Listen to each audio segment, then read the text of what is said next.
Bakas ang init ng araw sa balat ni Romel habang nakaupo siya sa gilid ng pilapil. Hawak ang tabo ng tubig na may bahid ng putik.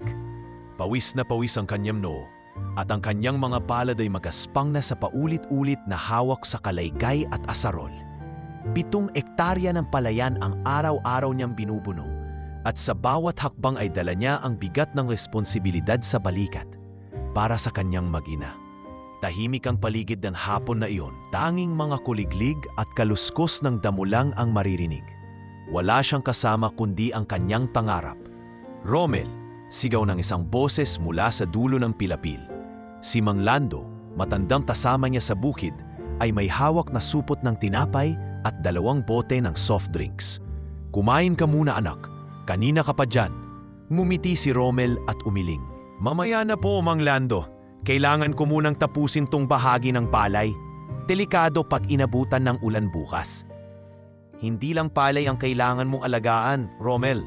Sagot ni Mang Lando habang naupo sa tabing damuhan. May asawa't anak ka na, di ba? Baka pag-uwi mo, tulog na naman yung bata. Tumigil sa pagbubungfal si Romel. Tumitig sa malayo. Ilang buwan pa lang mula nang manganak si LV, ang kanyang kabiyak na isang gurong pampubliko sa bayan. Si Macy, ang anak nilang babae, ay halos 3 buwan pa lamang. Sa tuwing uuwi siya galing bukid, madalas ay abot dilim na at mahimbing na ang tulog ng kanyang mag-ina. Laging ganon, tila lumalayo siya sa mismong layunin kung bakit siya nagpapakahirap.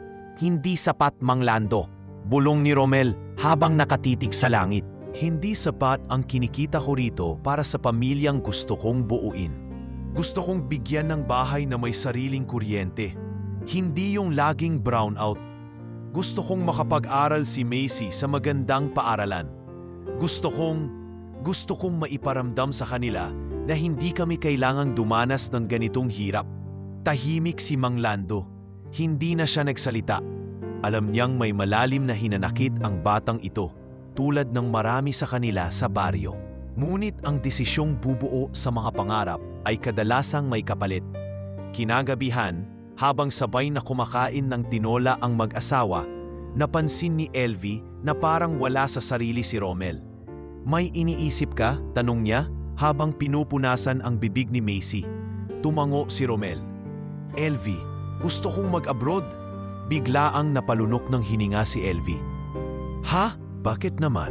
Hindi ba't sabi mo ayaw mong lumayo sa pamilya? Alam ko, pero ilang taon pa ang hihintayin natin bago tayo makapagpatayo ng bahay? Ilang tag-ani pa bago tayo makabili ng sarili nating motor? Ilang birthday ni Macy ang palalampasin natin na wala tayong handa? Pero Romel, may trabaho ako. Guro ako. Nakakaraos naman tayo kahit papano. Hindi lang raos ang gusto ko, LV. Gusto kong maipagmalaki ni Macy ang tatay niya. Gusto kong makamit ang mga bagay na hindi kayang abutin ng tanim at sahod natin. Tahimik si LV. Mahigpit niyang niyakap ang anak at tumulo ang luha. Kung aalis ka, ilang taon, Romel? Gaano katagal kang mawawala sa amin? Hindi ko alam. Pero pagbalik ko, hindi na tayo magpapasa ng putik. Pangako. Sa loob ng 1 buwan, inayos ni Romel ang lahat. Pinilit niyang tapusin ang mga anihan, naglako pa ng mga isdang huli sa ilog, at nanghiram sa kamag-anak para sa placement fee. Pinagsabay niya ang trabaho sa bukid at pag-aasikaso ng mga papeles, medical, NBI clearance, passport. Walang araw na hindi siya pagal, pero tinatagan niya ang loob. Hindi niya ininda ang sakit ng katawan, sapagkat mas masakit ang ideya na hindi niya maibibigay ang nararapat para sa kanyang anak. Dumating ang araw ng kanyang pag-alis. Sa terminal ng bus papuntang Maynila, yakap-yakap niya si LV at si Macy. Nagsisigaw ang mga konduktor, tumutunog ang makina ng mga bus, ngunit tila siya lang ang tahimik na mundo sa gitna ng lahat. Babalik ako, bulong niya kay LV. Maghihintay ka ba? Lagi mong kaming kalimutan. Hindi ko kayo kailanman makakalimutan, sabi ni Romel habang pinupunasan ang luhang kusang pumatak. Habang papalayo ang bus, sumabay ang mga alaala. Ang amoy ng lupa tuwing umaga, ang tinig ni LV habang nagtuturo sa mga bata, ang unang tawa ni Macy. Lahat iyon inilagay niya sa kanyang puso. Hindi siya aalis para tumakas. Aalis siya para bumalik na may dalang tagumpay. Sa airport, habang inaayos ang mga papel para sa kanyang biyahe papuntang Dubai, nakasabay niya ang mga lalaking puro kabado rin ang muka. Pare-pareho silang may iniwang pamilya. Pare-pareho silang umaasa. Pare-pareho silang nasasaktan. Sa unang tapak niya sa ibang bansa, hindi siya agad nasanay. Iba ang init, iba ang amoy ng hangin, at mas lalo ang lungkot. Ngunit sa bawat araw ng pagtatrabaho sa ilalim ng araw ng disyerto, tinatak sa isip ni Romel ang isang bagay. Bawat pako na aking ikinakabit, bawat kable na aking inaayos ay isang hakbang papalapit sa pangarap kong tahanan para sa aking mag-ina. At sa loob ng kanyang backpack, laging andun ang litrato ni Elvie at Macy. Isang simpleng family picture, kinunan sa harap ng kanilang barong-barong habang palay ang background. Kulang man sa yaman, punong-puno ng pag-asa. Yun ang dahilan kung bakit kahit masakit sa katawan, hindi niya tinalikuran ang diskarte. May mga pagkakataong muntik na siyang madapa sa scaffolding. May mga gabing nilalagnat siya sa barracks at walang pambili ng gamot. Pero tumatayo pa rin siya. Para sa kanila to. Bulong niya habang nakatingin sa langit ng disyerto. Para sa kinabukasan namin, sa unang taon ni Romel sa Dubai, araw-araw ay parang digmaan. Gigising siya ng alas 5 ng umaga, sabay pasok sa construction site habang madilim pa ang langit. Naka-helmet, naka-safety vest at may bitbit na toolbox. Ganoon ang itsura niya araw-araw habang nakikisiksik sa van kasama ang mga kapwa Pilipino, Indian at Pakistani na kapwa ring naghahanap ng kinabukasan sa banyagang lupa. Mainit ang disyerto, matulis ang mga bato, at bawat segundo ay may panganib. Ngunit hindi iyon naging dahilan upang umatras siya. Sa bawat araw ng pagpapakahirap, lagi niyang iniisip ang mag-ina. Ang mga tagpong napapanaginipan niya tuwing gabi, si Elvie na naglalabas sa ilog, si Macy na tumatawa habang tinuturuan niyang maglakad, lahat iyon ay nagsilbing gasolina sa kanyang pagbangon araw-araw. Mababa ang sahod niya sa una at halos kalahati agad ay napupunta sa padala sa Pilipinas. Ang natitira, sakto lang sa pagkain at pang-arkila sa kama sa barracks. Ngunit hindi nagreklamo si Romel, lahat ng iyon ay bahagi ng sakripisyo. Ang mahalaga, nakapagpapadala siya buwan-buwan. Isang araw, sa gitna ng init ng araw, habang nagkakabit siya ng mga kable sa ikapitong palapag ng isang gusaling tinatayo, nilapitan siya ni Engineer Yusuf, ang Arab supervisor nilang kilalang istrikto. Romel, wika nito sa malalim na tinig. Your work, very clean. Fast. You want extra project? Small job. After your shift? Napatingin si Romel, agad na nag-isip. Yes, sir. I want. I can do more. Doon nagsimula ang panibagong yugto sa kanyang OFW journey. Tuwing gabi, pagkatapos ng shift, nagtatrabaho siya sa mga bahay ng lokal bilang electrician, nag-aayos ng ilaw, naglalagay ng circuit breaker, at kung ano-ano pang electrical jobs. Legal ba ito? Hindi. Pero ito ang isa sa iilang paraan upang makadagdag siya sa kita. Kahit gabi na, kahit puyat, kahit halos wala ng pahinga, tinatanggap niya ang lahat ng trabaho. Para kay Macy to, bulong niya habang buhat ang hagdan sa gitna ng init ng garahe ng isang Arab client. Sa loob ng 2 taon, naipon niya ang sapat para makapag-down payment ng 2 unit ng murang kondo sa Cavite. Inipon niya rin ang mga resibo ng padala, mga birth certificate at papel ng property. Lahat inilalagay sa isang folder na may pangalang Pamilya. Lumipas ang mga taon, tuluyan siyang na-promote bilang electrical foreman. Tapos ay naging electrical supervisor sa isang kilalang engineering firm sa Abu Dhabi. Nakilala siya bilang Filipino na hindi tumatanggi sa overtime.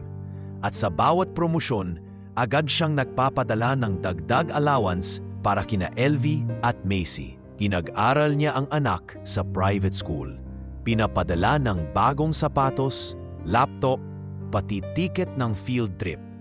Ngunit sa kabila ng tagumpay, may lungkot na lumalalim. Sa mga chat nila ni Elvie, ramdam niyang hindi na ito kasing saya kagaya ng dati. Madalas ay scene lang ang messages niya. Minsan, video call nila ay 5 minuto lang. Busy ako, Romel.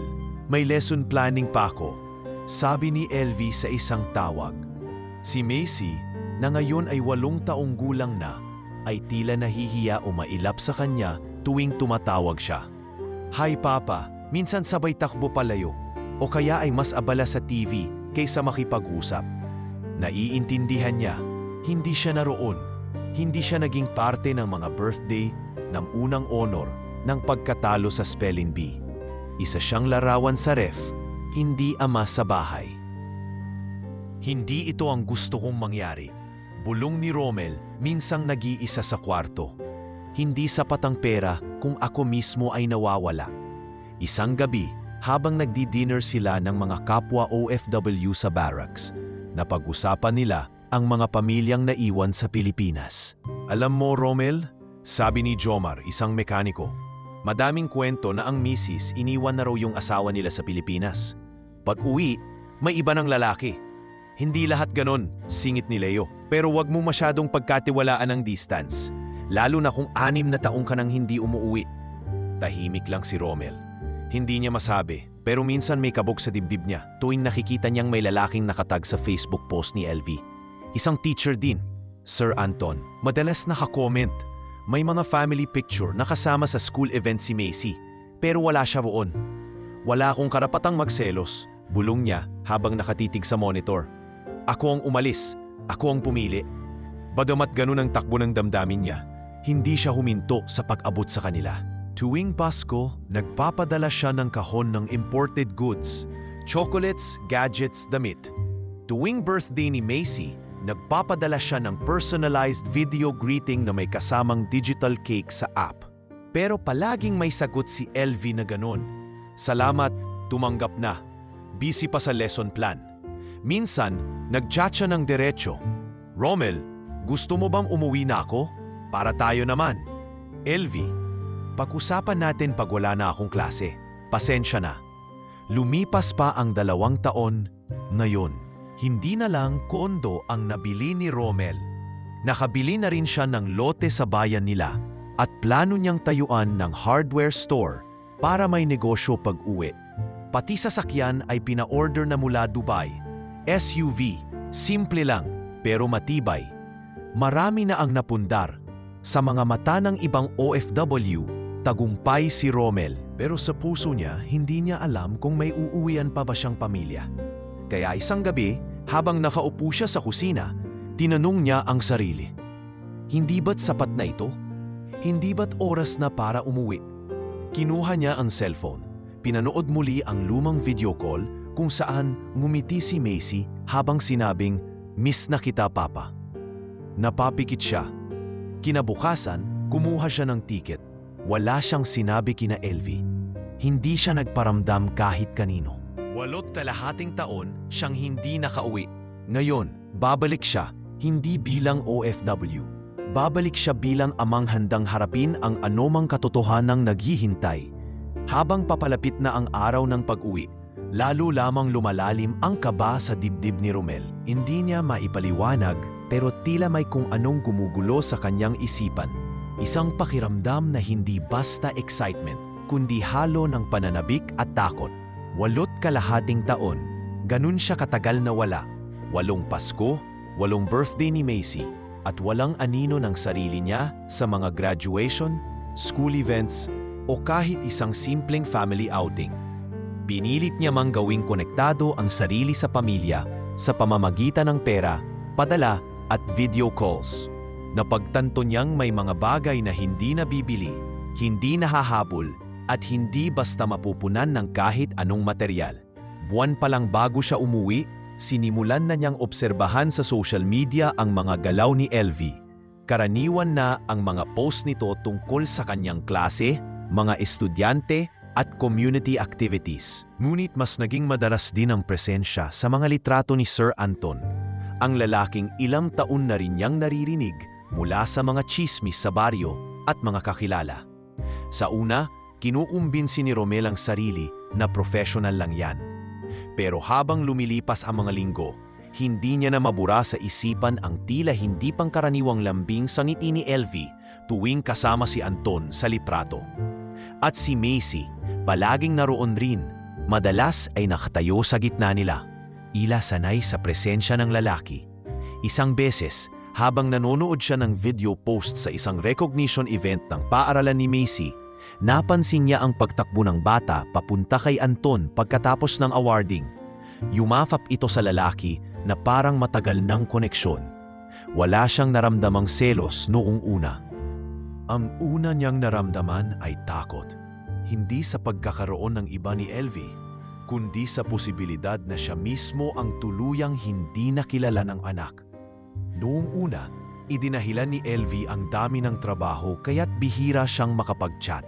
Report card week, may training sa division, may late meeting, o kaya'y simpleng napagod lang. Nauunawaan niya yon. Ngunit napansin niyang si Anton ang siyang laging nasa likod ng bawat tagumpay.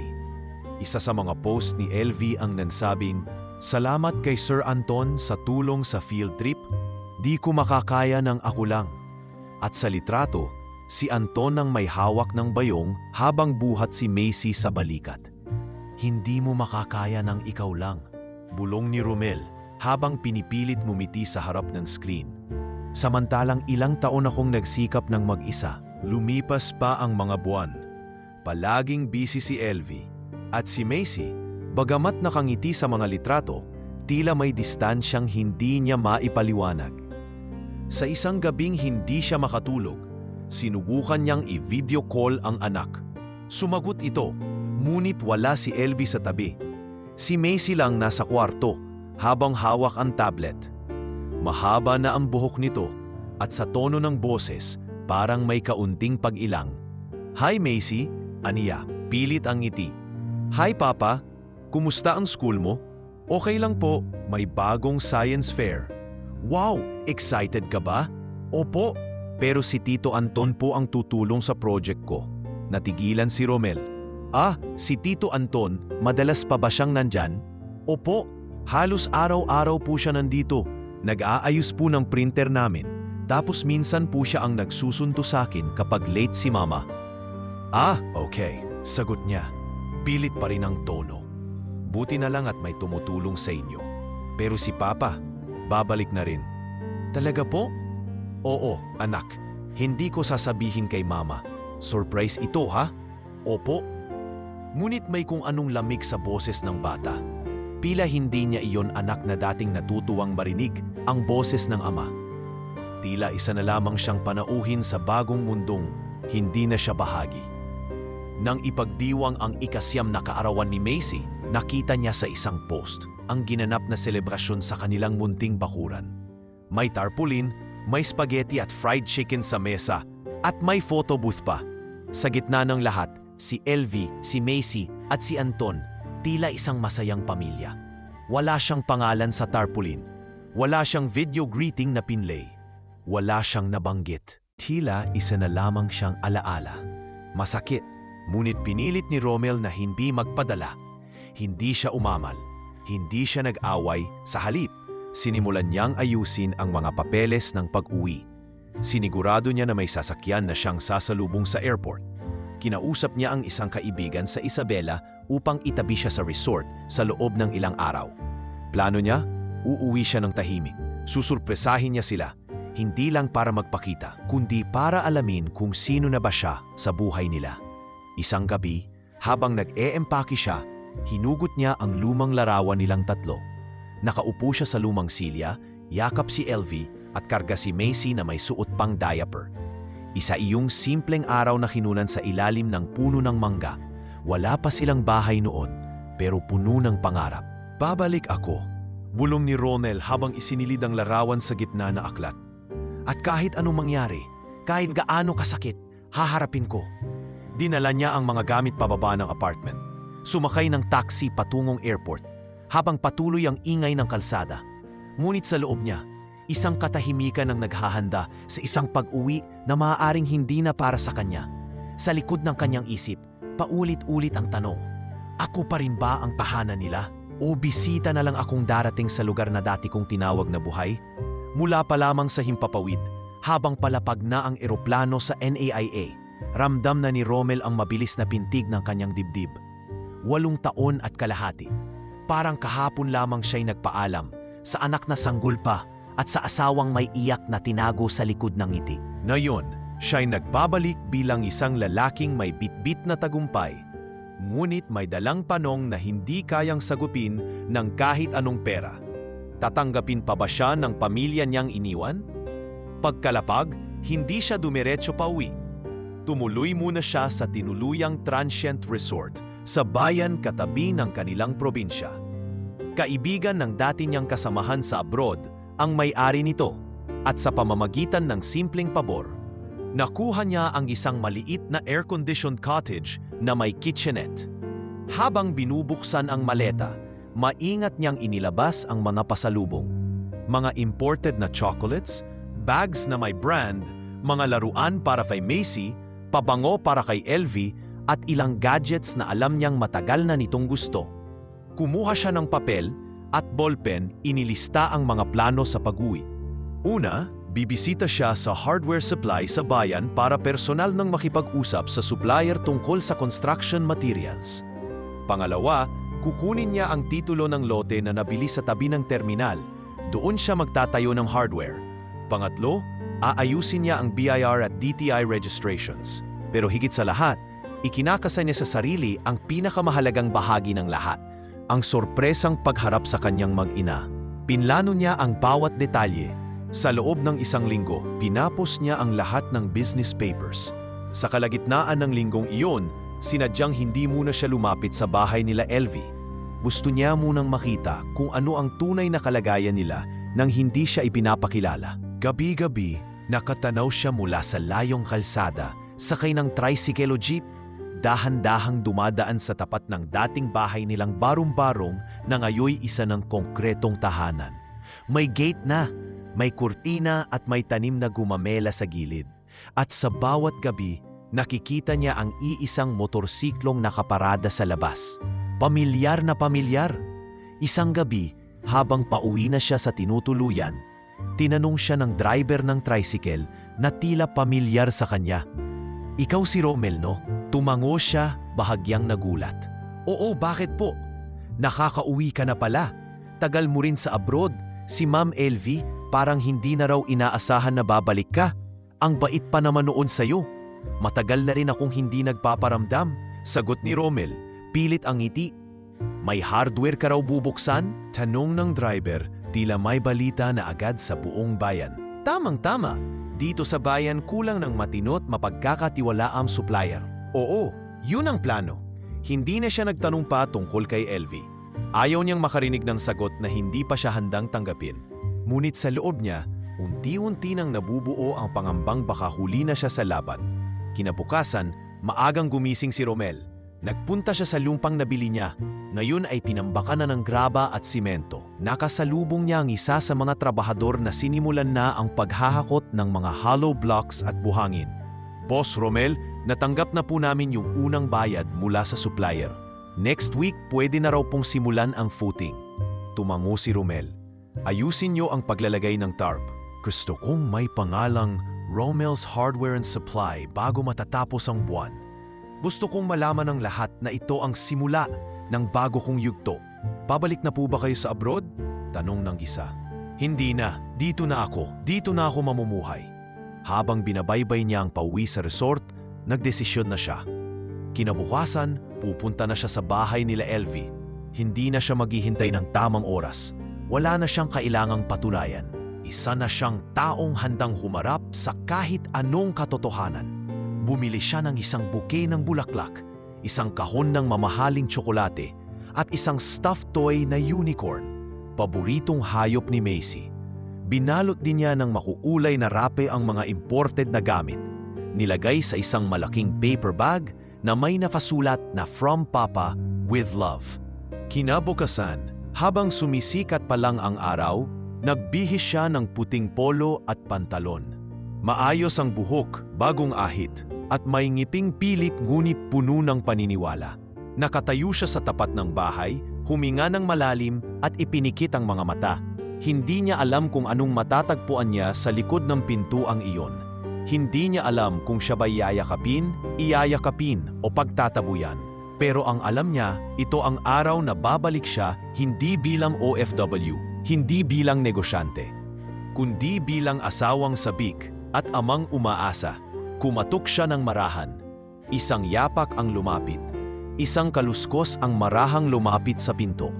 At sa kanyang dibdib, kasabay ng bawat pintig ng puso, umaasa siyang ang pintong iyon ay hindi na sarado para sa kanya. Tumambad kay Romel ang matandang pamilyar na pintuan ng bahay na minsan niyang tinawag na paraiso, tahanan at huling hantungan ng kanyang mga pangarap. Nang bumukas ito, hindi ang inaasahan niyang eksenang niyatap siya ni Elvie habang tumatangi sa balikat niya ang kanyang anak. Sa halip, isang batang lalaki ang unang sumilip, may hawak na tablet at naka-earphones. Mga 6 na taong gulang. Nagkatinginan sila ni Romel at sa ilang segundong iyon, tila huminto ang oras. Tumalikod ang bata at sumigaw, "Mama, may lalaki sa labas?" Maya-maya, bumungad si Elvie. Nakasuot siya ng simpleng damit pang bahay, hawak ang basang pimpo at tila bagong gising. Pagtama ng tingin nila ni Romel, tila may bumigat na hangin sa paligid. Napanganga siya, bahagyang napaurong at hindi agad nakapagsalita. "Rommel." Mahina ang boses ni Elvie. Tila hindi makapaniwala. "Anong ginagawa mo dito?" Ngumiti si Rommel at itinaas ang manadalang regalo. "Nagbakasyon. Sorpresa sana." Tahimik si Elvie. Tila hindi alam kung magagalak o matatakot. Bumuntong hininga siya at binuksan ng tuluyan ang pinto. "Pasok ka." Pagpasok ni Rommel sa bahay, hindi niya maiwasang mapansin ang mga pagbabago. Malinis at maayos ang sala. May flat-screen TV, may mga picture frames sa pader. Ngunit wala ni isa man ang kuhang kasama siya. Lahat ng larawan ay sina Elvie, si Macy at si Anton. "Si Macy, nasaan?" tanong ni Rommel habang palihim na ibinababa ang mga dala. "Sa paaralan pa. May practice sila para sa linggo ng wika," sagot ni Elvie, iwas ng tingin. "Ah, at yung bata kanina, anak niyo ba ni Anton?" Hindi agad sumagot si Elvie. Nanatili siyang nakatayo, mahigpit ang hawak sa bimpo at saglit na tumingin sa labas ng bintana bago muling humarap kay Romel. "Hindi ko alam kung paano ko ipapaliwanag ang lahat." "Simulan mo sa totoo." Mahina ngunit diretso ang tinig ni Romel. "Karapatan kong malaman." Umupo si Elvie sa gilid ng sofa. "Romel, noong una, iniintay ka naming bumalik.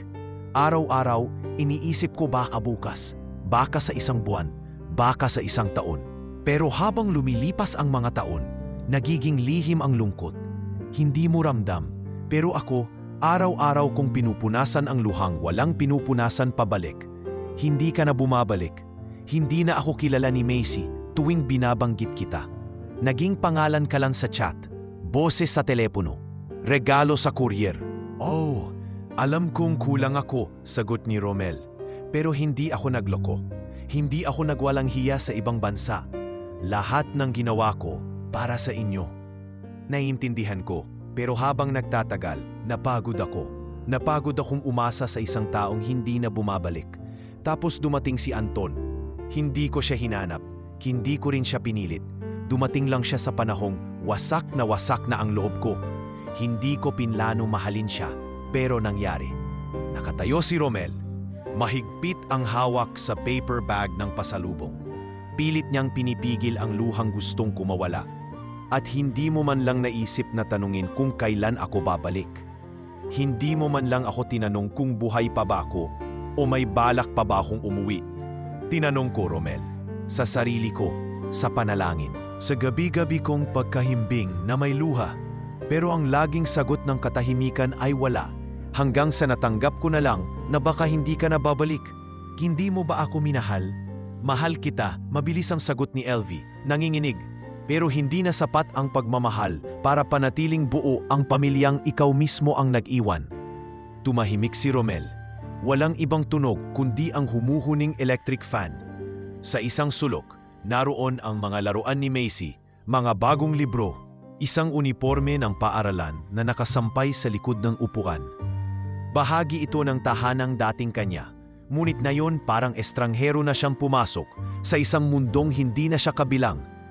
Alam ba ni Macy na babalik ako? Hindi, kasi hindi ko rin alam. Gusto ko siyang makita. Makikita mo siya mamaya. Pero Rommel, huwag ka sanang umasa na pareho pa rin kayo ng dati. Hindi mo siya kilala at hindi ka niya kilala gaya ng pagkakilala niya kay Anton. Napaupo si Rommel sa bangko malapit sa mesa. Binuksan niya ang isang pasaluong na unicorn na laruan. Himimas ito at pinilit ngumiti. Anong pangalan ng batang lalaki kanina? Ben, anak yun ni Anton sa una niyang asawa. Nakikitira lang dito tuwing weekend. Napailing si Rommel. Parang palabas sa TV, no? Yung OFW na umuwing may daladalang pangarap pero wala na palang babalikan. Hindi naman sa wala ka nang babalikan, sagot ni Elvie. Pero siguro kailangan mong tanggapin na may mga bagay na hindi na maibabalik at may mga puso na hindi mo na kayang patibukin gaya ng dati. Nagbukas ang gate. May mga yabag sa labas. Maya-maya, ipumasok si Macy. May daladalang bag at libro. Agad itong lumapit kay Elvie at niyakap ito. Nay, may project kami. Si Tito Anton po ang magpiprint mamaya. Ngunit bago pa man makapasok si Anton, napatigil ang bata. Napansin niya si Rommel. Hay, wika ni Rommel, takot sa tono. Ako si Papa. Napakunot ang noo ni Macy. Papa? Oo anak, ako si Rommel, tatay mo. Tahimik si Macy, tumingin kay Elvie, tila nagtatanong. Totoo po? Tumango si Elvie. Oo anak, siya ang tatay mo. Ngunit hindi lumapit si Macy. Nanatili ito sa tabi ni Elvie. Ang mga mata nito, bagamat puno ng pagtataka, ay may malamig na pagitan na hindi kayang butasin ng kahit anong pag-iyak. At sa pintuan pumasok si Anton. Dala ang nakabundol na plastic ng bond paper at isang printout. Nang magtagpo ang mga mata nila ni Rommel, saglit na natahimik ang lahat. Hindi sila nagsalita. Hindi sila nag-away. Ngunit ramdam ang tensyon na kasing bigat ng panahong nagdaan. Sa loob ng maliit na bahay na minsang tinawag ni Rommel na kanya, naupo siya, tahimik, nakatingin sa anak niyang hindi siya makilala. At sa bawat minutong lumilipas, unti-unting humuhugis sa isip niya ang katotohanang hindi lang siya huli, kundi baka wala na talagang lugar para sa kanya sa mundong ito. Pagkalabas ni Rommel ng bahay kinagabihan, mabigat ang bawat hakbang niya. Ang mga dalang pasalubong ay hindi man lang nabuksan. Ang unicorn na laruan ay naiwan sa ibabaw ng mesa, malapit sa bintana kung saan nasinagan ito ng mahinang ilaw ng ilaw trapiko sa kalsada. Tumigil siya sa tapat ng gate, lumingon ng huling beses at nakita niya si Anton sa loob ng bahay. Inaabot ang mga papel kay Macy habang si Elvie abalang nag-aayos ng hapunan. Sa paningin, tila isa silang buo, isang pamilya na matagal nang lumampas sa eksena ng kanyang pagbabalik. Hindi niya alam kung paano makakauwi sa resort na tinutuluyan. Sa gitna ng daan, tila siya'y batang naligaw sa syudad. Sumakay siya ng tricycle, hindi na nagsalita kung saan papunta. Nang tumigil ang driver sa may karinderya sa gilid ng terminal, tahimik siyang bumaba. Naupo siya sa plastik na bangko at umorder ng simpleng lugaw at kape. Mukhang pagod ka kuya, wika ng indera. Isang ginang na nasa 50 pataas, may bilugang pisngi at may habing tuwalya sa balikat. Medyo lang ate, tipid na sagot ni Rommel, tinakpan ng halatang lungkot sa boses. Galing ka ba sa biyahe? OFW? Tumango siya. Galing abroad. Matagal na akong hindi nakakauwi. Welcome home ha? Ani ng tindera habang inaabot ang mainit na kape. Alam mo, ang hirap talaga ng buhay abroad. Pero mas mahirap pag pag-uwi mo, iba na ang mundong babalikan mo. Napalingon si Rommel. Tila may himig ng pagkaunawa ang matanda sa boses nito. Hindi siya nagsalita, pero hindi rin niya kinailangang magsalita pa. Kinabukasan, sinimulan niyang muling itutok ang isip sa negosyo. Bumalik siya sa lote ng hardware. Ang mga tauhan ay abala sa pag-aayos ng balangkas ng gusali. May mga bakhod na, may scaffolding, at nagdidiskusyon na ang mga mason tungkol sa palitada. Ngunit kahit anong ganda ng pag-usad ng proyekto, tila hindi ito sapat para mapawi ang lungkot sa dibdib niya. Boss Romel, bati ng isang trabahador habang pinapawisan. Ayos po yung plano nyo. Wala pa mang soft opening. Marami nang nagtatanong kung kailan kayo magbubukas. Sabi ko nga, yung boss namin may paninindigan. Di gaya ng iba dyan, bigla na lang nawawala sa kalagitnaan ng proyekto. Numiti si Romel, bahagya lang. Salamat, sana nga magtuloy-tuloy. Matapos ang araw na iyon, lumipas pa ang isang linggo na hindi siya muling bumalik sa bahay ni na LV. Ni isang text, ni isang tawag, wala. Hindi siya inanyayahan, hindi rin siya nagpilit. Ngunit isang araw, habang bumibili siya ng piping materyal sa kabilang bayan, may narinig siyang dalawang babae na nagkukwentuhan malapit sa tindahan ng yero. Alam mo ba, si LV? Baka ikasal na raw kay Sir Anton. Talaga? Paano yung dating asawa niya na OFW? Hindi naman nagpakita ng 8 taon yung lalaki. Aba, kung ako kay LV, matagal ko nang iniwan yun. Pero bumalik daw, sabi ng kapitbahay namin. Kaya nga gulo-gulo ngayon. Yung anak nga raw, litong-lito kung sino ang ama. Natigilan si Romel. Wala siyang intensyong makinig, pero ang mga salitang iyon ay tumama sa pinakaubod ng kanyang pagkatao. Napaisip siya sa kabila ng lahat ng pagsasakripisyo, ng pagod, ng halos isang dekadang paglubog sa disyerto. Ganito lang ba kababaw ang puwang niya sa puso ng mga taong pinaglaanan niya ng lahat? Noong gabing iyon, habang nakaupo siya sa gilid ng kama sa kanyang tinutuluyan, binalikan niya ang lahat.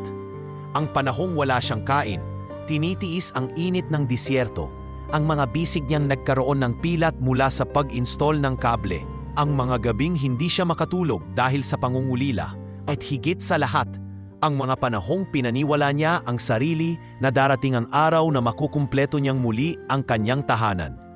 Ngunit ngayon, hindi na siya sigurado kung tahanan pa ba iyon o kung may tahanan pa siyang uuwian. Isang gabi, habang pauwi mula sa hardware, nakita niya si Macy sa labas ng paaralan. Nakatayo ito sa lilim ng punong mangga, tila naghihintay ng sundo. Wala pa si Anton. Huminto siya sa tapat, ibinaba ang bintana ng kanyang sasakyan. Macy, mahinang tawag niya. Tumingin ang bata. May pagkakakilala na sa mata nito.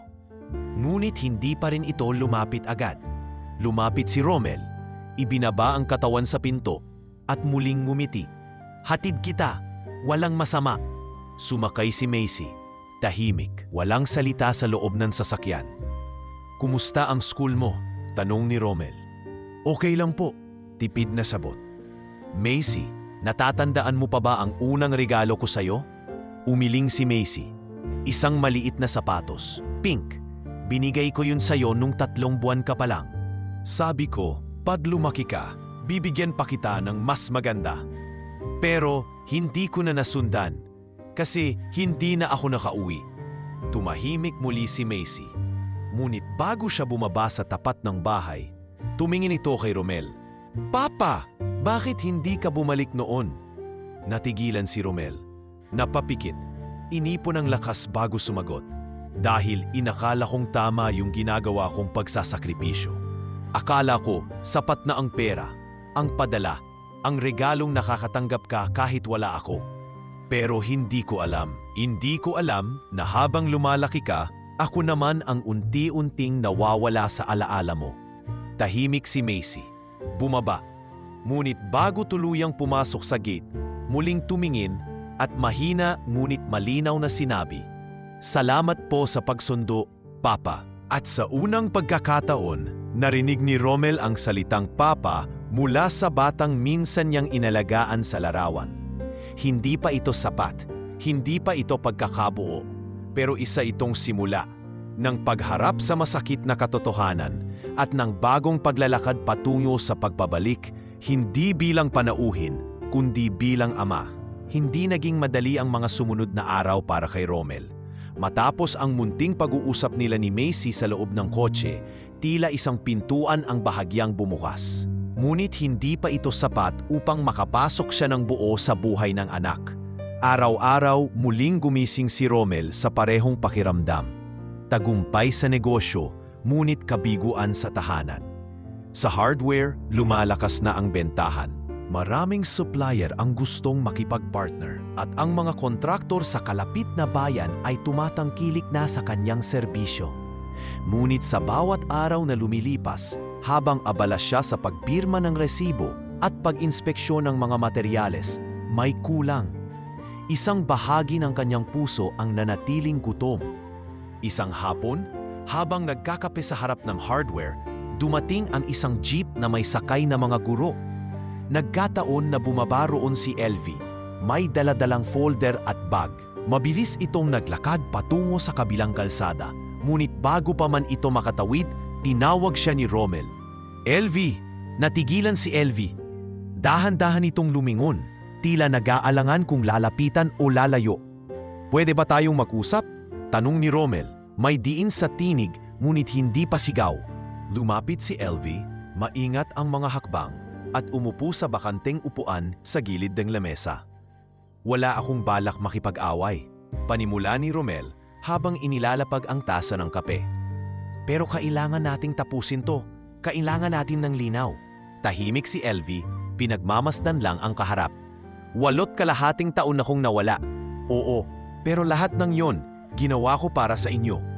Kahit isang beses ba, tinanong mo ang sarili mo kung bakit hindi ako agad umuwi, kung bakit akong naghintay hanggang sa kaya ko na kayong buhayin, hindi na kailangang sumugal sa ibang bansa?" "Elvie, hindi ko pinapabango ang sarili ko. Marami akong pagkukulang. Pero hindi ko kayang tanggapin na parang hindi ako kailanman naging bahagi ng buhay nyo." "Mahal kita, Romel," sagot ni Elvie, diretso ang tingin. "Minahal kita noon. At sa mga unang taon ng paghihintay, umaasa pa rin akong babalik ka. Hindi ko sinuhuan ang ideya na uuwi ka. Pero habang lumilipas ang taon, unti-unti akong naging pamilyar sa salitang wala ka na. Hindi ako tumigil magmahal, napagod lang ako magmahal ng mag-isa." "Bakit hindi mo sinabi? Bakit hindi mo ako kinausap bago mo pinapasok si Anton sa buhay ng anak natin?" "Sinubukan ko, ilang beses. Pero sa tuwing susubukan kong magsabi ng nararamdaman ko, palagi mong sinasabi na konting tiis na lang, malapit na. Tiningnan mo ang sakripisyo mo, pero hindi mo nakita kung paanong unti-unting nabubura ang presensya mo sa bahay." Napailing si Romel. "Pero hindi yun dahilan para burahin mo ako bilang ama. Macy is still my daughter." "Wala akong binurang pagkatao mo, Romel. Pero paano ko ipapaliwanag kay Macy ang isang amang hindi niya naramdaman? Hindi sapat ang mga laruan. Hindi sapat ang padala. Gusto sana niyang kilalanin ka noon, pero palaging screen lang ang kausap niya. At ngayon na narito ka na, alam mong hindi mo pwedeng pilitin ang puso ng isang batang binuo na ng ibang kamay." "Gusto kong magkaroon ng espasyo," mariing sabi ni Romel. "Hindi para kay Elvie, hindi para kay Anton, para kay Macy. At gusto kong makilala siya. Hindi bilang dayuhan, kundi bilang ama." Doon pumasok sa eksena si Anton. Halatang kakarating lang, nakasuot pa ng polo shirt na may logo ng paaralan. Nagtama ang mga mata nila ni Romel. "Pwede ba kitang makausap?" tanong ni Romel kay Anton. Hindi agresibo, ngunit buo ang tono. Tumango si Anton. "Sige, kung ano ang makakabuti." Naglakad sila sa gilid ng hardware. Sa lilim ng isang malaking tolda, huminto sila at nagsimula ang pag-uusap. "Alam kong hindi ikaw ang kalaban," panimula ni Romel. "Hindi mo kasalanan kung minahal mo si Elvie. Pero gusto kong marinig mula sa'yo. Anong lugar ang kinalalagyan mo ngayon?" "Hindi ako nangagaw," sagot ni Anton, kalmado. "Dumating ako sa buhay nila noong wasak na ang loob ni Elvie. Wala akong intensyon na palitan ka. Pero sa bawat araw na kasama ko sila, lalo na si Macy, naging malinaw na kailangan nila ako. At ginawa ko lang ang alam kong tama, ang punan ang puwang na iniwan mo. Alam kong hindi madaling harapin ang taong pinangarap mo lang, mapantayan. Pero hindi kita kinakalaban. Kung gusto mong bumawi, bumawi ka. Pero tandaan mo, Romel, matagal kang nawala." At ang puso ng bata hindi mo maibabalik sa simpleng pag-uwi. Hindi ako hihingi ng karapatang hindi ko pinaghirapan. Sagot ni Romel, diretso rin ang tingin. Pero babawi ako, hindi para patunayan kung sino ang mas karapat-dapat, kundi para maging ama ulit, kahit pa konting-konti lang ang pagkakataong ibigay sa akin. Tumango si Anton, saka lumakad palayo. Nang gabi ring iyon, sinadya ni Romel si Macy sa paaralan habang may flag rehearsal. Nakita niya itong nakatayo sa likod ng linya, bit-bit ang maliit na watawat. Nang matawad ito ng guro, bahagyang tumingin sa kanyang direksyon si Macy at bagaman walang ngiti, hindi na ito lumayo. Pagkatapos ng ensayo, nilapitan siya ni Romel. Hindi na siya humingi ng pahintulot kay Elvie. Dumiretso na siya sa anak. Kumain ka na ba? Hindi pa, sagot ni Macy. Pwede ba kitang yayain sa karinderya? Gusto ko lang makilala ka. Wala tayong kailangang pag-usapan kung ayaw mo. Makikinig lang ako. Tahimik si Macy, pero pagkatapos ng ilang segundong pag-iisip, tumango ito. Okay po. At sa unang pagkakataon matapos ang 8 taon, magkasamang naupo sa iisang lamesa ang isang amang sabik at isang batang litong-lito, parehong naghahanap ng sagot sa katahimikan. At doon nagsimula ang tunay na pagsubok.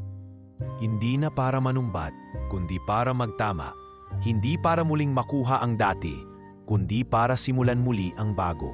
Makalipas ang ilang linggo, natutunan na ni Romel ang bagong ikot ng kanyang buhay. Isang mundong hindi na siya sentro, kundi isa na lamang gilid sa kwadro ng dati niyang pamilya. Araw-araw, siya'y muling bumabangon ng maaga upang asikasuhin ang hardware store na ngayoy lumalaki na at unti-unti nang kinikilala sa 3 kalapit na bayan. Pero sa likod ng bawat pag-ikot ng timbangan, pagpirma ng resibo at pagtanggap ng bayad mula sa mga kontraktor, naroon ang tahimik na lungkot na hindi matakpan ng tagumpay sa negosyo. Madalas, sa tuwing nauuwi siya sa maliit na kwarto ng transient resort, dala niya ang mga lumang larawan nina Elvie at Macy. Hawak ang isang tasa ng kape, pinagmamasdan niya ang mga ito habang nakaupo sa lamisita sa ilalim ng malamlam na bumbilya. Sa bawat tingin, bumabalik sa kanya ang mga panahong hindi niya naibalik.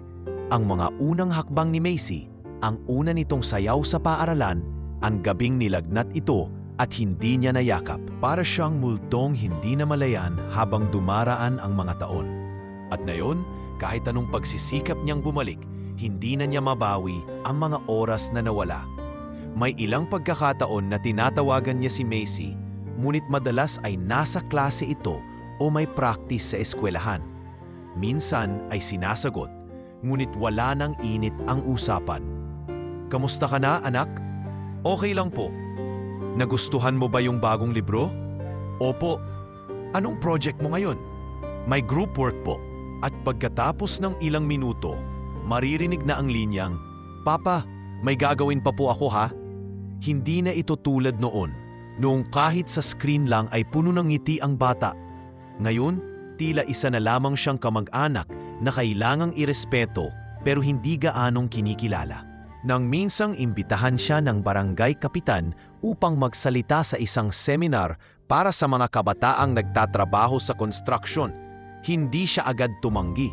Sa harap ng simpleng entablado sa covered court, humawak siya ng mikropono at nagsimulang magkwento. Ako si Romel, OFW ng 8 taon. Ngayon, negosyante na. Pero hindi to kwento ng tagumpay. Kwento to ng isang ama na nawala. At ngayong nagbalik, hindi nakilala. Baka iniisip nyo, buti ka pa sir, may hardware store na. Pero tanungin nyo ako kung ilan ang namiss kong kaarawan ng anak ko. Ilang gabi siyang umiiyak habang ako'y nagpapakamatay sa init ng disyerto. Akala ko noon, pera ang sukatan ng tagumpay. Ngayon alam ko nang hindi. Ang sukatan ng tagumpay, yung maiuwi mong sarili mo, oo at hindi estranghero sa pamilya mo. Matapos ang seminar, nilapitan siya ng isang matandang karpintero na matagal ng customer sa hardware. Sir Romel, may isa akong tanong. Pag ba gusto mong bumawi bilang ama, paano mo sisimulan kung may hadlang na sa gitna niyong dalawa? Hindi agad nakasagot si Romel. Ngunit kalaunan, tumango siya't sinabing, simulan sa katahimikan, sa pakikinig, Kasi minsan, hindi kailangan ng grand gesture para maramdaman ng anak na nandyan ka. Minsan, sapat nang makita kanyang hindi ka umaalis sa tuwing hindi kanya pinapansin.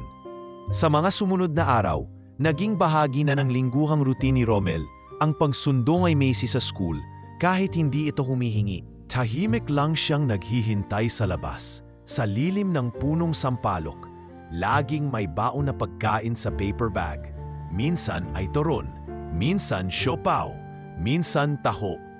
At kahit hindi siya pinapansin ng bata sa una, natutunan na nitong umupo sa harapan niya habang kumakain.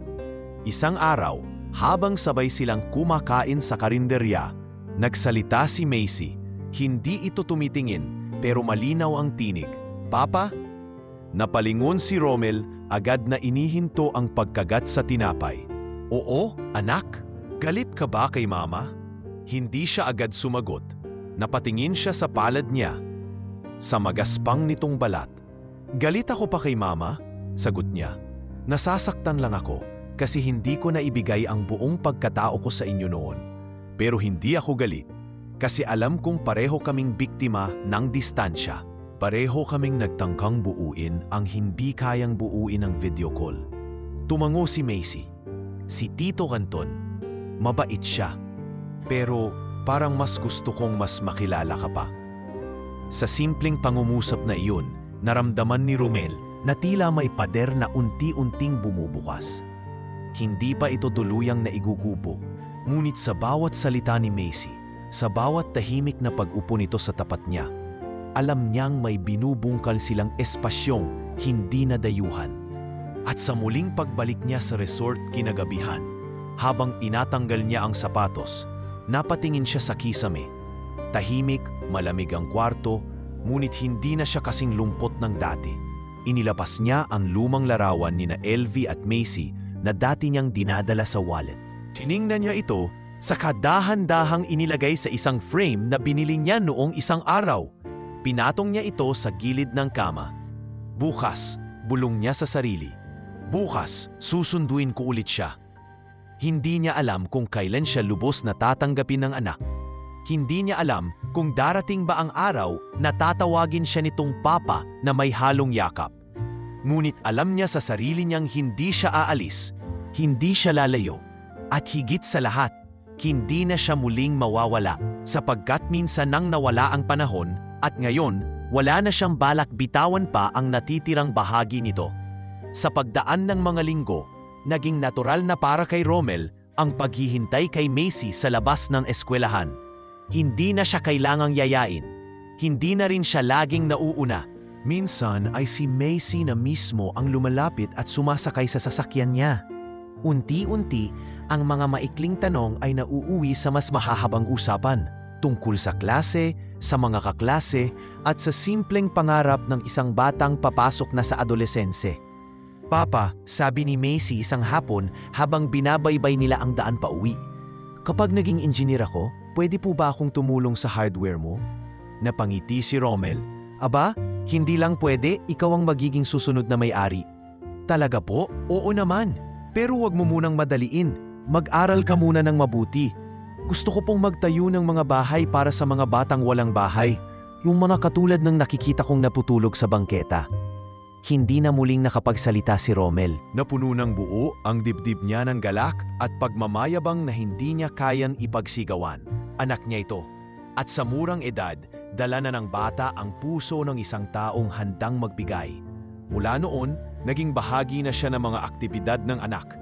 Isinisingit niya sa schedule ang pagdalo sa mga school presentasyon. Laging nasa likod ng audience, palakpak ang sagot sa bawat tula ni Macy. Kung dati ay palihim lang siyang bumibisita, ngayon ay bukas na ang pintuan para sa kanya. Hindi pa sa bahay ni Elvie, kundi sa mundo ng anak nilang unti-unting natututo ng salitang papa, hindi lang sa salita, undi sa damdamin. Sa kabila nito, pinanatili ni Romel ang distansya kay Elvie. Hindi na sila madalas mag-usap, maliban na lang kung may kinalaman sa eskwela ni Macy. Alam niyang hindi na siya bahagi ng puso ng babae, ngunit hindi na rin niya ito hinahanap. Ang layunin niya ngayon ay buuin ang kanyang pagiging ama, hindi upang bawiin ang nakaraan, kundi upang tiyakin na may lugar siya sa hinaharap. Isang gabi, habang nagpapahinga sa isang bench sa hardware na ngayon ay may sariling signage at regular na kostumer, nilapitan siya ni Macy na kagagaling lang sa group study. "Papa, gusto mo po bang makita ang notebook ko?" Tanong nito. Hawak ang science notebook na punong-puno ng drawing ng mga mechanical system at simpleng plano ng bahay. "Wow!" wika ni Romel habang isa-isang binubuklat ang pahina. "Ikaw ba ang gumuhit nito?" "Opo. Tinuturuan po ako ni Tipo Anton mag-drawing ng ganito. Pero ngayon, gusto ko pong ikaw na ang mag-check." Napangiti si Romel, hindi dahil sa palihim na paghambing kay Anton, kundi dahil sa tiwala. Iyon ang pinaka-importanting bahagi, ang tiwala ng anak. Nang mga sandaling iyon, hindi niya inalala kung sino ang mas maraming naituro. Ang mahalaga, siya ang piniling lapitan. "Alam mo ba," wika niya habang hinihimas ang buhok ni Macy, "nung kasing edad mo ako, pangarap ko ring maging engineer. Pero hindi ko kinaya. Hindi ako nakapag-aral. Bakit po? Dahil kailangan kong magtrabaho, tumulong sa lola at lolo mo. Kaya ngayon, ikaw ang katuparan ng pangarap kong hindi natuloy.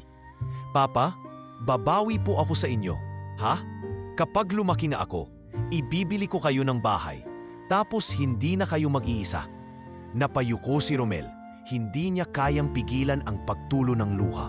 Ngunit hindi ito luha ng lungkot kundi ng isang ama na ngayon lamang muling nakaramdam ng pagyakap ng tadhana. Isang pagyakap na hindi halata, hindi marahas kundi dahan-dahang bumabalot sa puso niyang matagal nang giniginaw. Kinabukasan, lumapit sa kanya ang prinsipal ng paaralan ni Macy habang siya'y naghihintay sa labas. "Mr. Romel," bati ng prinsipal, isang ginang na nasa edad 50. "Ikaw pala ang ama ni Macy?" "Opo, ma'am. Napakabait at matalino ng anak mo. Isa siya sa mga piniling lumahok sa Provincial Science Fair. Gusto ka sana naming imbitahan sa orientation." Hindi niya alam kung sasabog sa saya ang puso niya. Ilang beses na ba siyang nakatanggap ng imbitasyon na ganito? Wala. Ilang beses ba siyang nakaupo sa PTA meeting noon? Wala. Pero ngayon, naririnig na niya ang pangalan niya na konektado sa kanyang anak, hindi bilang padala, kundi bilang presensya. Lumipas ang buwan. Sa hardware, isang araw, may lumapit na customer, isang guru rin mula sa ibang barangay. "Boss Romel, anak mo pala si Macy? Ang galing-galing yun. Lagi siyang pinupuri sa division office." "Talaga?" Sagot niya, tilang hindi pa rin makapaniwala. "Dapat proud ka. Alam mo, hindi lahat ng batang iniwan ng magulang sa abroad ay lumalaking buo. Pero yung anak mo, matatag, may puso, at halatang may tatay na hindi na nawawala." Pagka-uwi niya sa resort ng gabing iyon, hindi na maiwasang mapatigil sa harap ng salamin. Tinitigan niya ang sarili, ang maitim na balat na umiting sa araw ng gitnang silangan, ang mga kamay na magaspang na tila laging may hawak na martilyo, at ang matang maraming nakitang hirap. Pero sa likod ng lahat ng iyon, may lalaking ngayon lamang muling nakilala ang kahulugan ng salitang ama.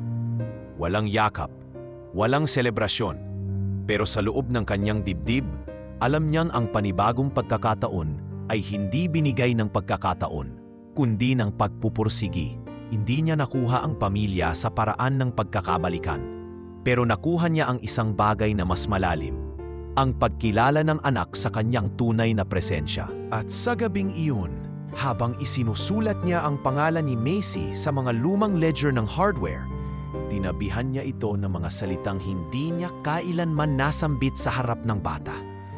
"Sa bawat pako na itinindig ko sa disyerto, sa bawat gabing tahimik ang barracks, habang umiiyak ako sa ilalim ng ilaw, lahat yon para sa'yo."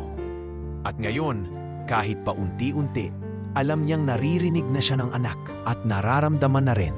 Hindi maikakaila ang unti-unting pag-usbong ng bagong ugnayan sa pagitan ni Romel at Macy. Ngunit sa kabila ng tuloy-tuloy na paglapit ng anak, nananatiling tahimik at maingat ang ugnayan niya kay Elvie. Hindi na rin siya naghahangad na bawiin pa ang pusong matagal nang lumisan, ngunit alam niyang may mga salitang kailangang mailabas upang tuluyang makalaya. Hindi lamang siya, kundi pati na rin si LV sa mga tanikala ng nakaraan. Isang araw tumawag si LV sa kanya. Mahina ang tinig sa kabilang linya. Pila may alinlangan sa bawat bigkas. "Romel, kung may oras ka bukas, baka pwede tayong magkita sa simbahan. Gusto ko lang makipag-usap nang maayos." Tahimik siya sa ilang segundo. Sa totoo lang, matagal na niyang hinihintay ang pagkakataong ito.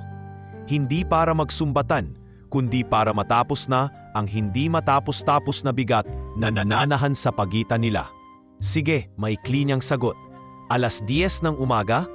Doon sa lumang simbahan sa tabi ng plaza." Kinabukasan, maaga pa lang ay nasa loob na si Romel ng simbahan. Naupo siya sa gitnang bahagi, malapit sa altar. Tahimik ang paligid. Tanging ang mahinang tunog ng electric fan at ilang panalangin ng matandang babae sa gilid ang maririnig. Nang pumasok si LV, dala ang maliit na bag at nakasuot ng simpleng blusa, hindi agad lumingon si Romel. Pinili niyang manatiling tahimik, pinagmamasdan lamang ito sa gilid ng mata. Lumapit si LV at naupo sa bangko sa tabi niya. Ilang segundo ang lumipas bago siya nagsalita. "Hindi ko alam kung saan magsisimula." Hindi agad sumagot si Romel. Tumango lang siya, hudyat na makikinig siya. Anuman ang sasabihin nito. "Romel," panimula ni LV, "matagal na tayong hindi nagkita. At sa panahong lumipas, marami akong pagkukulang. Alam ko yon, hindi ko rin pinagtatanggol ang sarili ko. Pero gusto kong malaman mo na, hindi naging madali ang lahat sa akin." Huminga ito ng malalim. "Noong una, sinubukan kong ipaglaban ka. Inintay kita.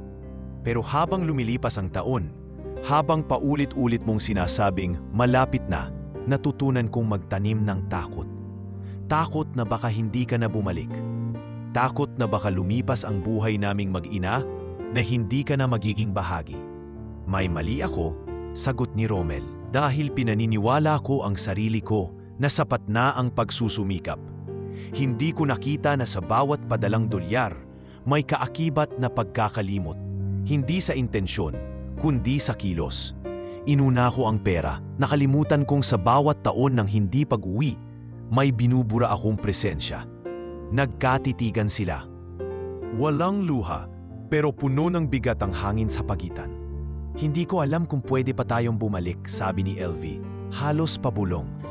"Pero sana, kahit papaano, mapatawad mo ako." "Matagal na kitang pinatawad," sagot ni Romel. "Hindi ako bumalik para maghiganti.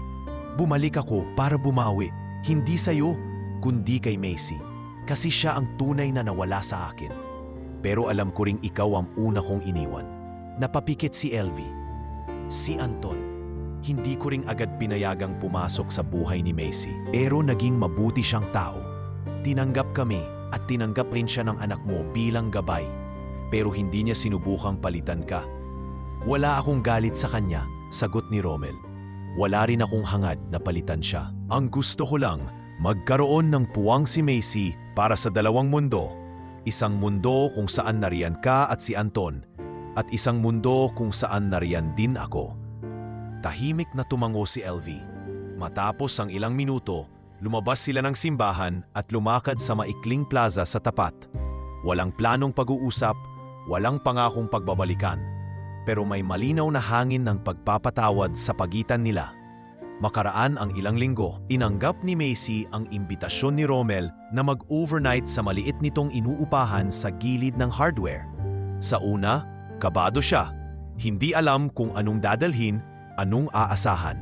Pero pagdating niya roon, laking gulat niya nang makita ang isang maliit na espasyo sa gilid ng kwarto.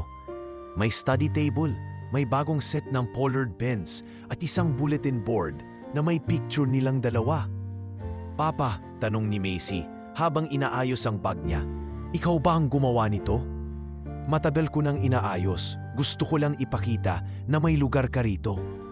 Ngumiti si Macy at sa gabing iyon, unang beses nilang mag-ama na nagsalo sa lutong sinigang ni Romel. Simpleng gabi lang, may TV, may electric fan at isang lumang radyo. Ngunit sa bawat pagtawa ni Macy, sa bawat kwento nitong minsan ay puro science facts, alam ni Romel na may bagong mundo nang nabubuo. Sa eskwela, mas naging aktibo si Romel bilang magulang.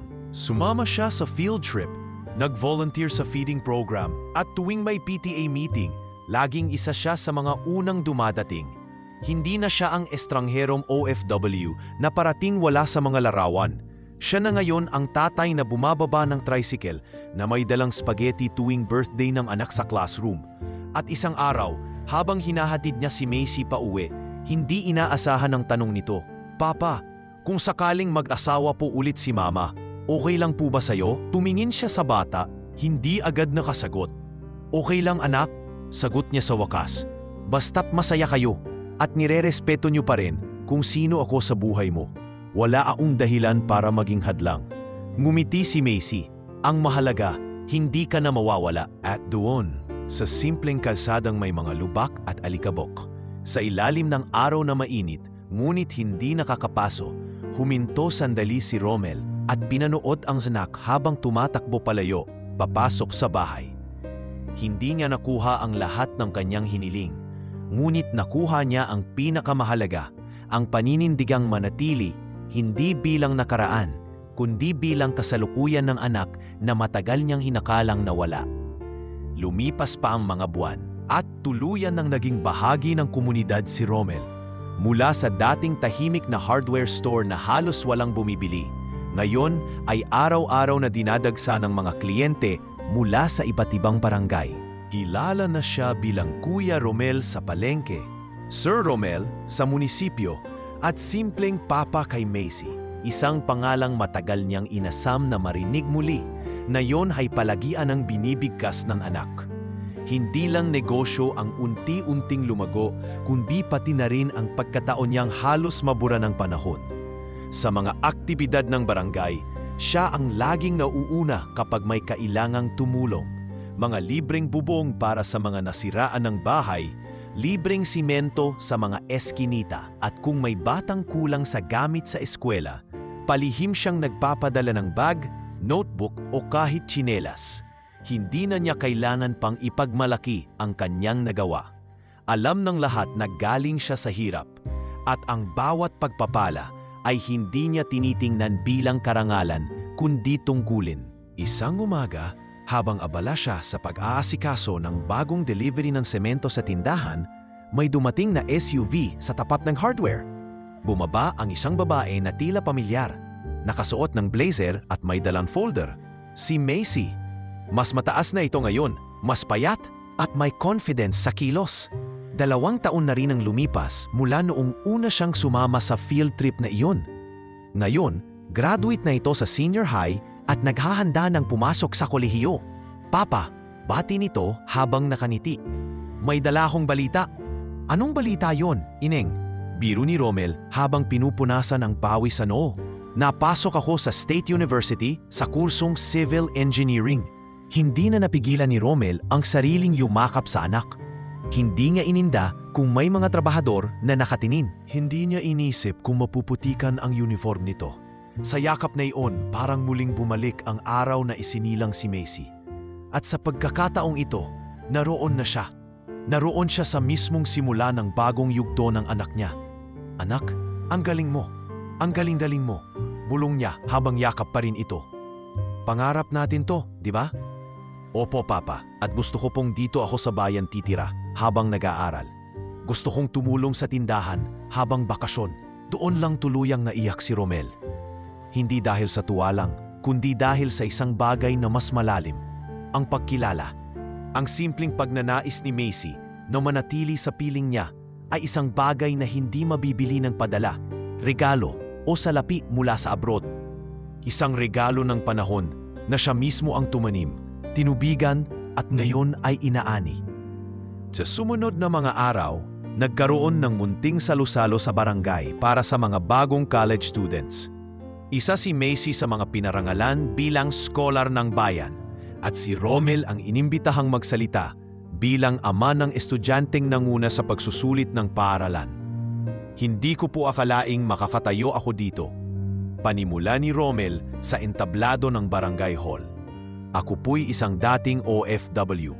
Umalis ng bansa para sa kinabukasan ng pamilya. Pero noong bumalik ako, Wala na akong kabahagi sa buhay ng sarili kong anak.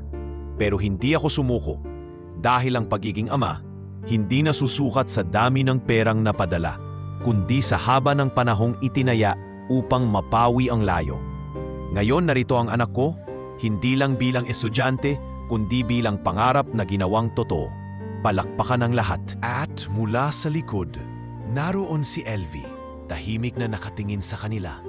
Hindi na sila nagkabalikan, ngunit ngayon ay may respeto na sa pagitan nila. Kasama ni Elvie si Anton, at sa simpleng tingin ni Romel, sapat na ang pasasalamat sa mata ng dalawa. Pagkatapos ng programa, nilapitan ni Elvie si Romel. May hawak itong regalo, isang lumang photo album na tinagpi-tagpi ng tape at plastic cover. Galing to kay Macy, wika ni Elvie. Sabi niya, gusto niyang ibigay to sa iyo na yon. Binuksan ni Romel ang album. Doon niya nakita ang mga litratong hindi niya kailanman nasaksihan. Unang honor ni Macy nung elementarya. Unang sayaw sa programa. Unang lagnat na may ice pack sa noo habang yakap ni Elvie. At isang larawan na kinuhanang ng lihim. Si Macy. Hawak ang lumang larawan ni Romel habang nakaupo sa harap ng altar. Hindi ka pala talaga niya nakalimutan, ani Elvie. Mahina ngunit buo ang tinig.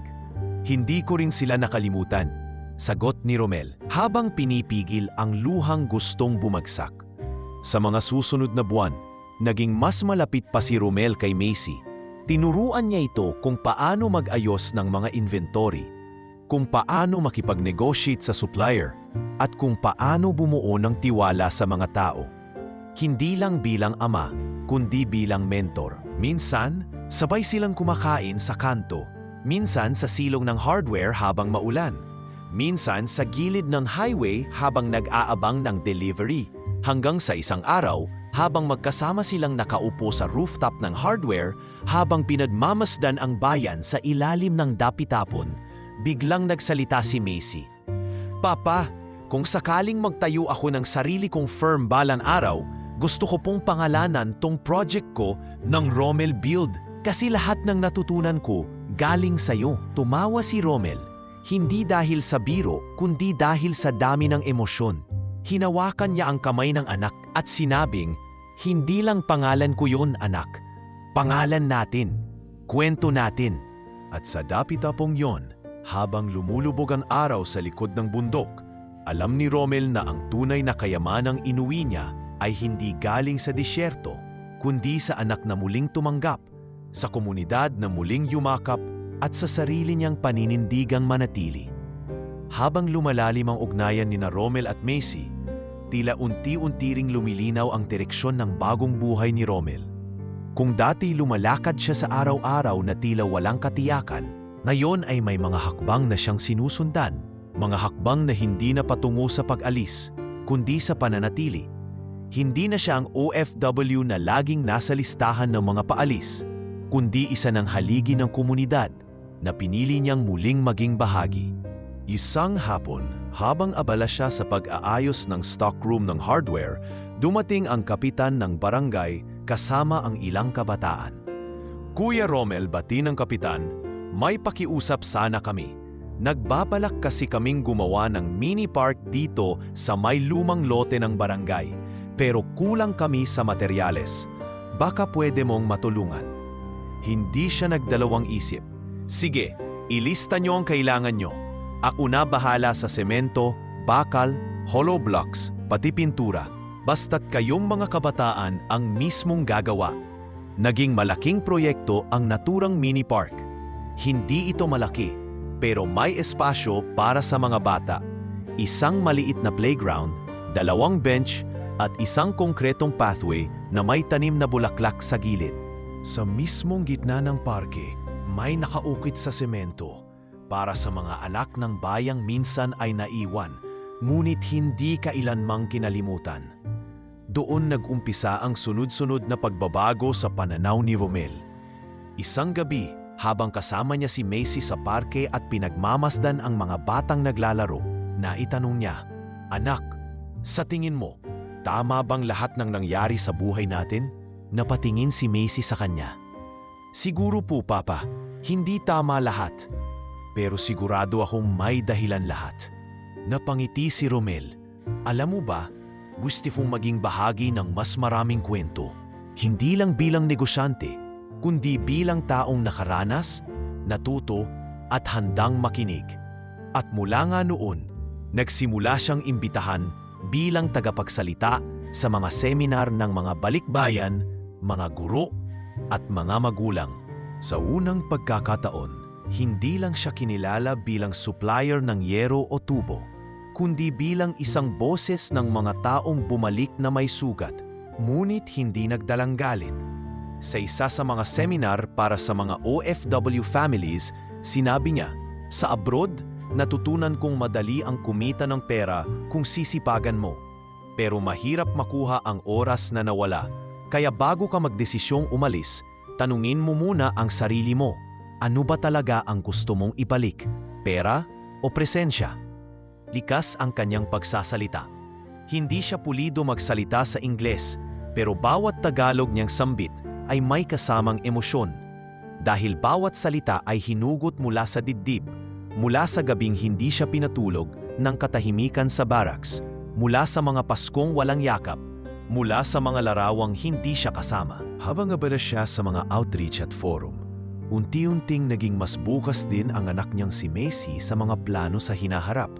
Isang gabi, habang magkasamang naguhugas ng pinggan sa maliit nilang apartment sa likod ng hardware, bigla itong nagsalita.